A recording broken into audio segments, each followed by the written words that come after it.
Right in the middle of her wedding vows, my ex-wife stopped. The minister turned toward 200 guests and screamed my name like I just walked in holding a smoking gun. Forks dropped, heads spun. People whispered, "Is Harold here?" I wasn't. I was thousands of miles away sipping cheap Portuguese coffee in a small apartment overlooking the Tagus River. They all thought I'd ruined her day. No. Lydia ruined her whole life. My name is Harold Whitman. I'm 54 years old, born and raised in Rockford, Illinois, the kind of place where the days move slow, the weather moves fast, and everybody knows everybody else's business before breakfast. For 25 years, I worked at Tri-State Credit Union as a loan officer, steady, predictable, the kind of man you could set a clock by. My barber Larry used to joke, "Harold, your hair grows on a schedule. Wish my kids did the same." Lydia, my ex-wife, didn't appreciate predictability. She used to say I was a routine with legs. On bad days, she'd toss out words like boring and stagnant. After 27 years of marriage, she wanted excitement. She wanted adventure. And somehow adventure looked a whole lot like a guy named Travis Hale. Travis was younger than me, 46 tan, stylish in that overly polished way that tells you the man spends more time tanning than working. He called himself an entrepreneur, which is usually code for no steady income. Lydia talked about him the way high school girls talk about boys with motorcycles. She called him her perfect man, and she couldn't wait to divorce me so she could chase after her new fairy tale. Funny thing is, the last time Lydia called me predictable was the same week I found out Travis had 2 bankruptcies and an arrest warrant in Nevada. Predictable men read the fine print. Travis never did. The divorce came fast and I didn't fight it. I didn't need to. In Illinois, if both parties agree, the whole process slides through quicker than you'd expect. She got her car, her clothes, and whatever savings were left in the small account under her name. I got the house she called a shoebox for a man with no imagination. And that was fine by me. I like shoeboxes. They keep out the wind. But I made sure the separation agreement was airtight. I closed all our joint accounts, separated every financial thread that tied us together, installed a legal wall so solid you could have built a Midwest tornado shelter with it. I didn't take more than the law allowed, but I made sure not a penny of my future would be tied to her past. It was boring, meticulous work and my first quiet victory. When the papers were signed, I felt something I hadn't felt in years: stillness. Clean, quiet stillness. The kind only people over 50 really appreciate. The kind that sneaks up on you when the TV's off and the house isn't full of arguments or sighs or the feeling of walking on eggshells. About 3 weeks after the divorce finalized, I was offered a 1-year contract job in Lisbon, Portugal.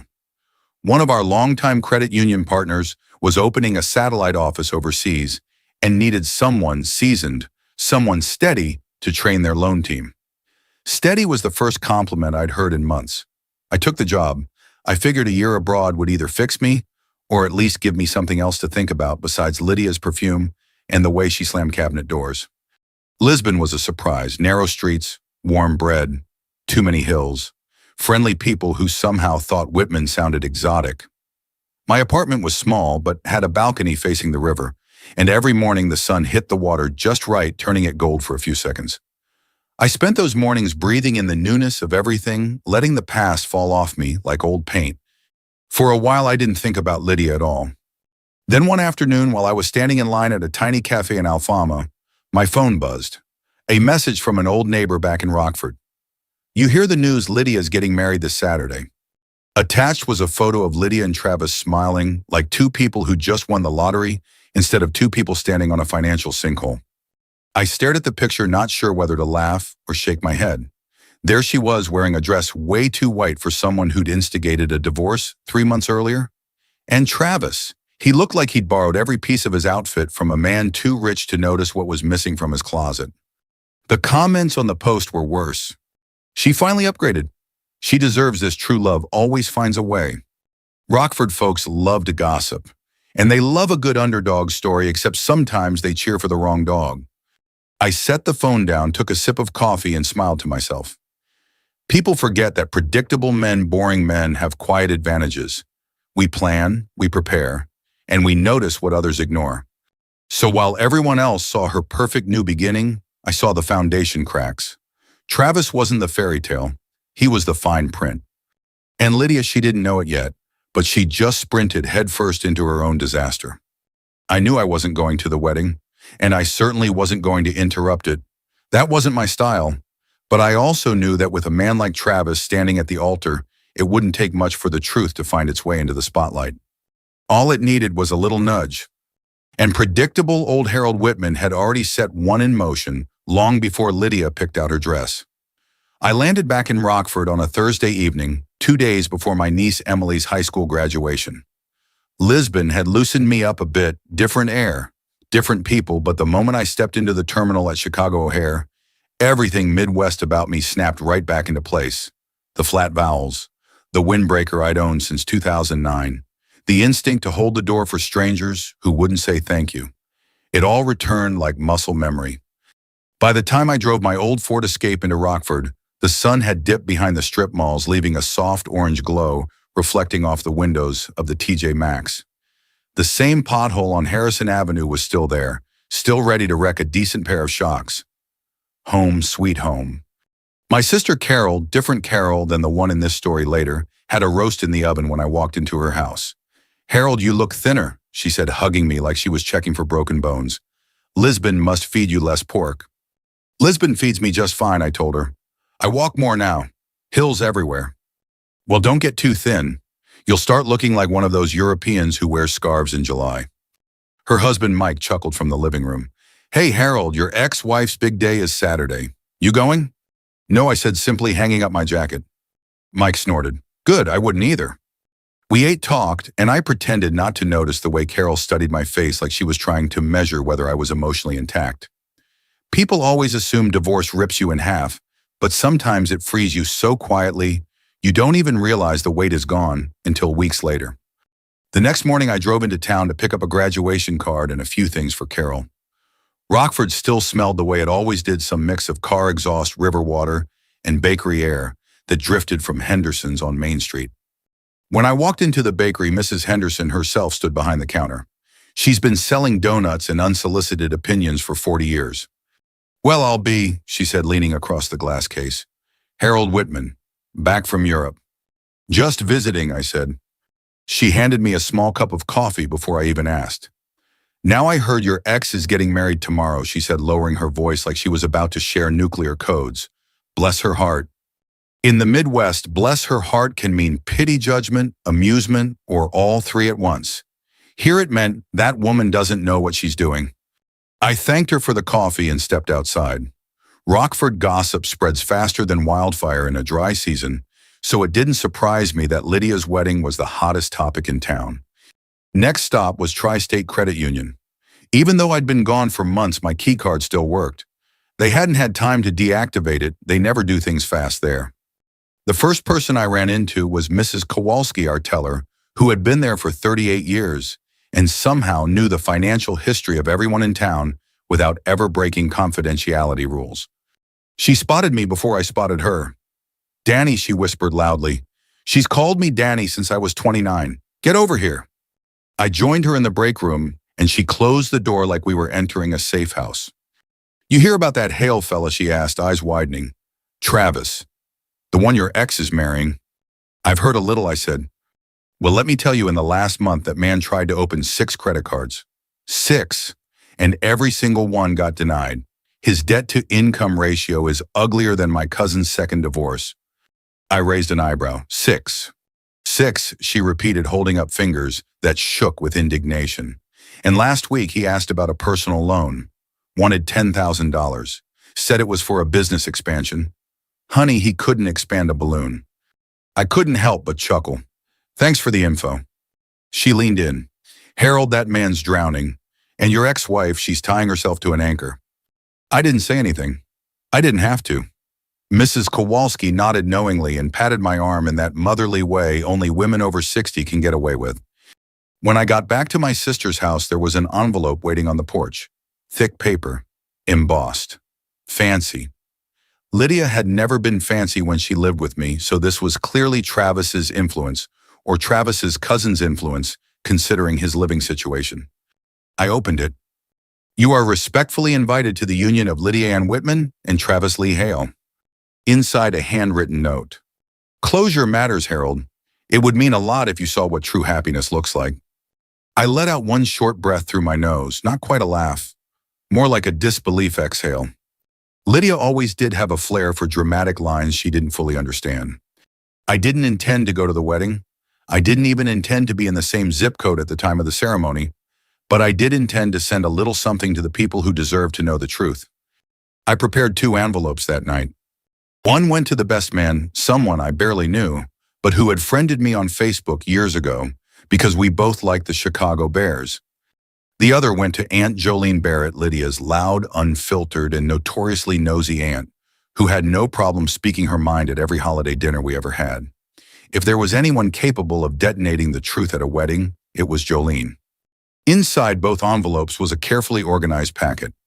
Travis's bankruptcy filings, details of his Nevada arrest, screenshot prints of messages to other women, a debt statement totaling $187,000. I didn't add explanations. I didn't need to. Paper speaks for itself. The next morning I received a text while eating toast in my sister's kitchen. Unknown number, dude, is all this real? Attached was a photo of my own packet sitting on a table covered in groomsmen ties. I took a sip of coffee and typed one word back. Yes. Saturday arrived with the kind of warm Midwest breeze that tricks you into thinking summer will be gentle that year. Birds were chirping, lawns were being mowed, and across Rockford, Illinois, 200 people were dressing up for the wedding of Lydia Ann Whitman and Travis Lee Hale. I wasn't one of them. I spent the early morning sitting on my sister's back porch with a cup of black coffee, listening to the cicadas groan like old men stretching after a long nap. Graduation wasn't until the afternoon, so I had time to watch the neighborhood wake up the passing trucks, the kids biking to the park. The mailman who moved like time had no authority over him. It was peaceful, and peaceful is a feeling you learn to treasure at my age. Around 10:30, I got the first message. It was a photo, an aisle lined with white folding chairs under a big billowing tent behind St. Joseph Church Hall. The kind of tent Rockford rented for every wedding anniversary and graduation party for the last 20 years. Lydia stood near the altar, glowing with the kind of nervous excitement that comes before a show or a disaster. Below the picture was a caption, "Showtime." I didn't recognize the number, so I ignored it. But I didn't ignore the feeling. The quiet electricity that tells you a storm is forming somewhere, even if the sky above you is clear. I set the phone down and finished my coffee. Back at St. Joseph, guests were filtering in, wearing everything from sequined dresses to suits that still had department store creases. That's Midwest weddings for you. Half the room is overdressed, and the other half looks like they stumbled in from a hardware store sale. The tent smelled of hydrangeas, Costco perfume, and VFW catered pulled pork warming in trays near the back. Lydia loved anything that felt upscale, but she also loved saving a dollar. A strange combination in a woman chasing a fantasy. Travis looked nervous. Grooms often do, but his wasn't the typical cold feet jitter. His eyes darted around like a man scanning for creditors. And I suppose in a way he was. Then came Aunt Jolene Barrett. Her floral dress looked like it had fought the 70s and won. Her hair was teased so high it could have had its own zip code. And she walked with the brisk confidence of someone who had decided she wasn't afraid of consequences today. Because Aunt Jolene had my packet in her purse, the whole thing, papers sticking out like sharp little truth edges. According to one of the guests, who would later send me voice messages for 6 straight minutes describing the scene Jolene had been reading before the ceremony. Not her Bible, not her program, my packet. Lydia, meanwhile, was doing final touch-ups on her makeup, practicing the smile she'd been rehearsing for months. The look at me now, Harold smile. The eye-traded-up smile. The smile built on a lie she didn't even know she was living. Then the ceremony began. Soft music from a Bluetooth speaker. Guests fanning themselves with programs. Travis sweating through his rented tux. Lydia walking down the aisle like she was stepping onto the set of a reality show she believed she deserved. And in the second row, Aunt Jolene stood up. Not slowly, not politely. She just rose like a judge entering a courtroom. She held her champagne glass high, yes, she'd brought one with her, and cleared her throat. What follows is what half of Rockford heard before the end of the day. Jolene's voice boomed across the tent. Lydia Ann Whitman. Every guest turned. You sure you want to marry a man who owes $187,000? gasps scattered through the air like popcorn, and still lives in his cousin's basement. Then silence. Silence so heavy you could have heard a fork drop on the grass outside the tent. Guests froze. A couple of kids stopped chasing each other and stared wide-eyed at the adults, suddenly forgetting how breathing worked. The minister lowered his booklet as if he wasn't sure whether to continue or call for security. And Lydia, she went pale, not embarrassed pale, not cold pale, but truth crashing into the bedroom, windows pale. Her mouth opened and closed without sound like a fish pulled out of water too fast. Then Travis made his move. He didn't deny it. He didn't explain. He didn't even scold Jolene. He just bolted. Ran straight down the side aisle, past the buffet table, past a stunned usher holding a basket of rose petals, and out through the flap of the tent like a guilty raccoon caught raiding a cooler. A few guests started whispering. Is this real? Did Harold do this, who lives in a cousin's basement at 46? Oh Lord, someone film this. Lydia snapped back into motion, dropping her bouquet and yelling, Travis, Travis, come back here. What is this? Who did this? But she didn't chase him. She grabbed her phone. Of course she did. And she dialed me.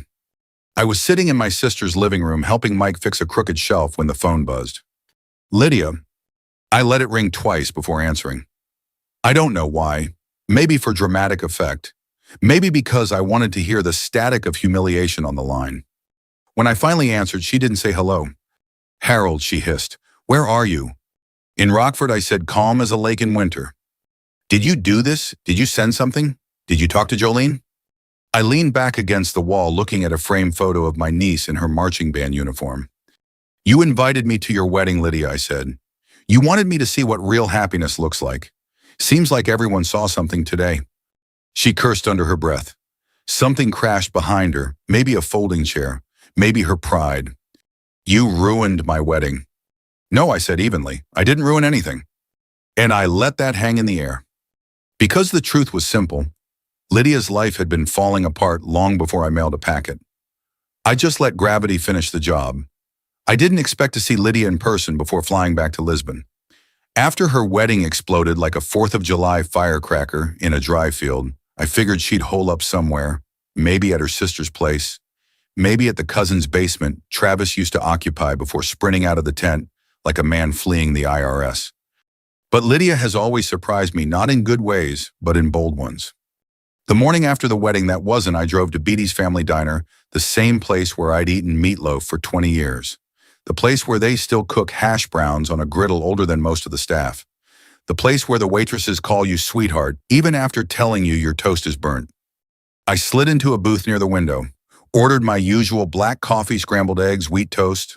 Simple, predictable, comforting.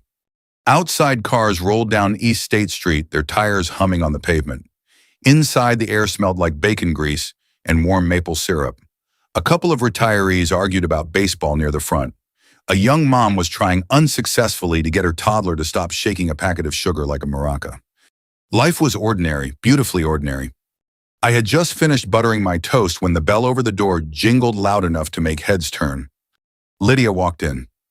Hair slightly frizzy, makeup, smudged eyes red, like she'd cried until the sun rose. She wore the same dress from yesterday minus the veil and carried her phone in a death grip. She spotted me instantly. Her shoulders stiffened. Her jaw clenched. Then she marched straight toward my booth, heels clicking like accusations. Harold, she said, voice trembling. I didn't stand up. Didn't even put down my coffee. Morning, Lydia.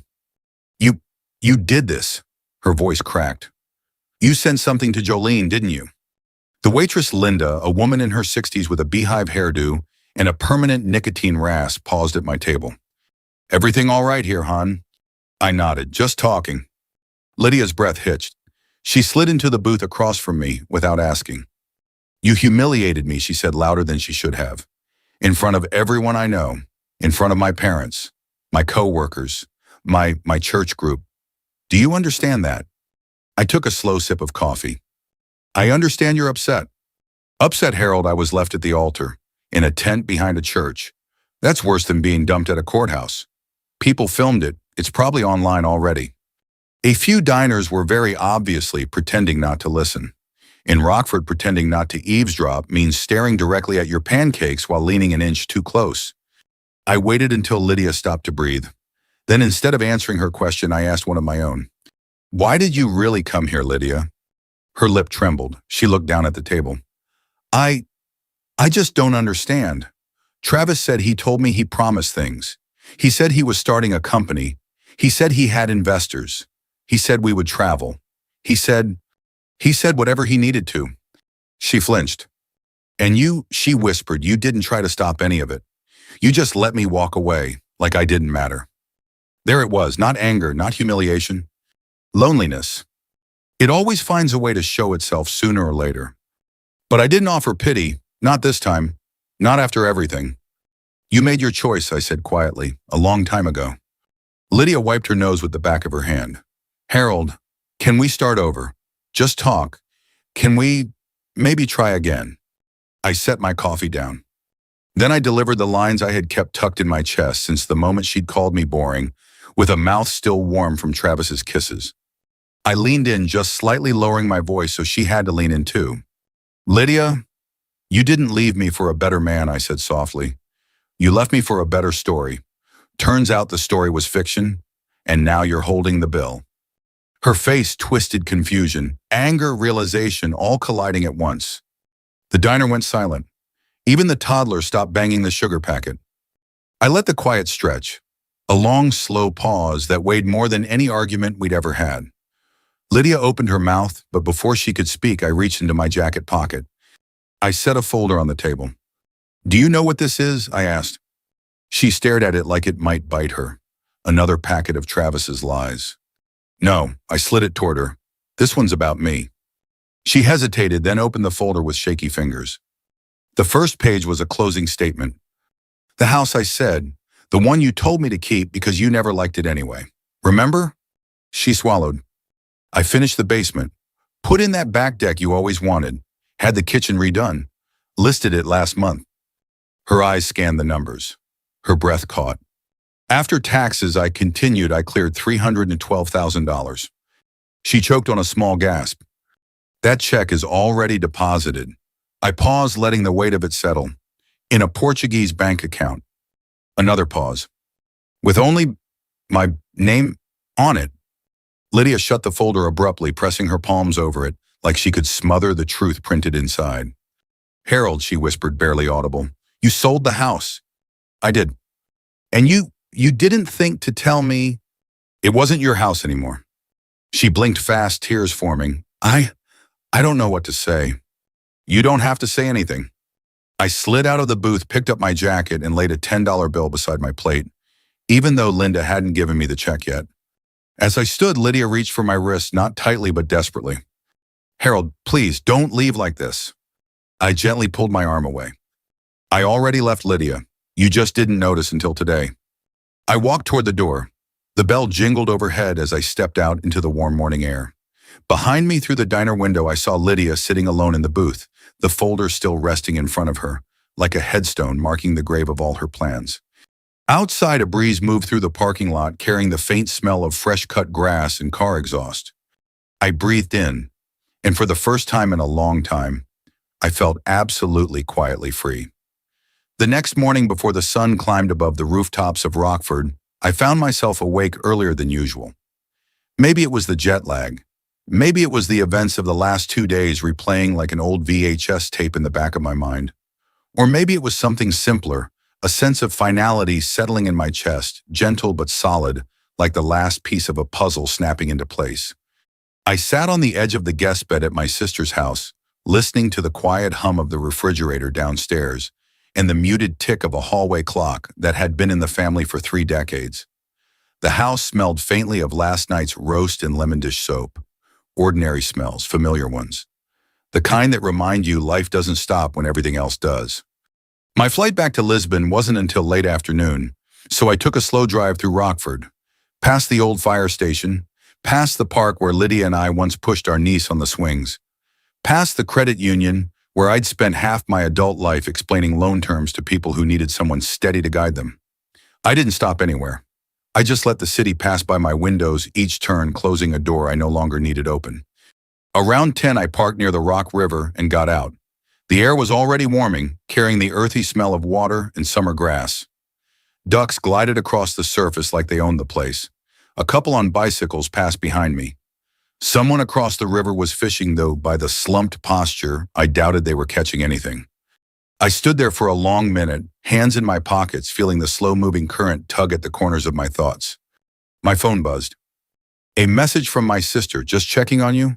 Breakfast is in the fridge if you want it. Proud of you. Another buzz, a different number this time.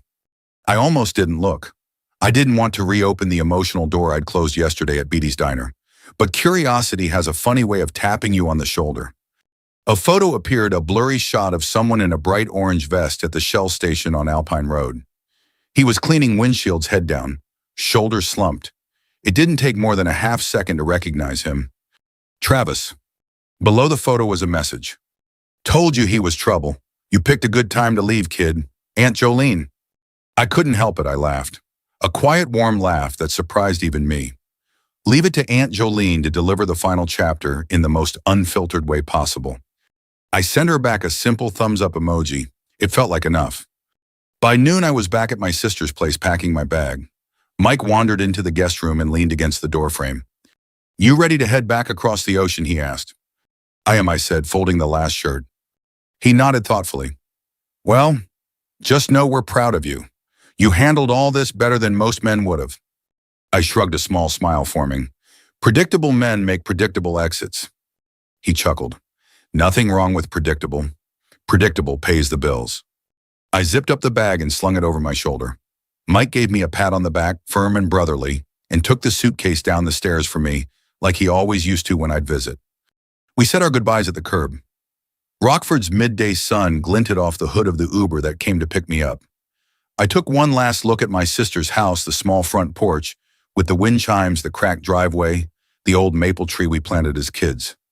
Everything looked the same, yet I felt completely different. The ride to O'Hare was uneventful.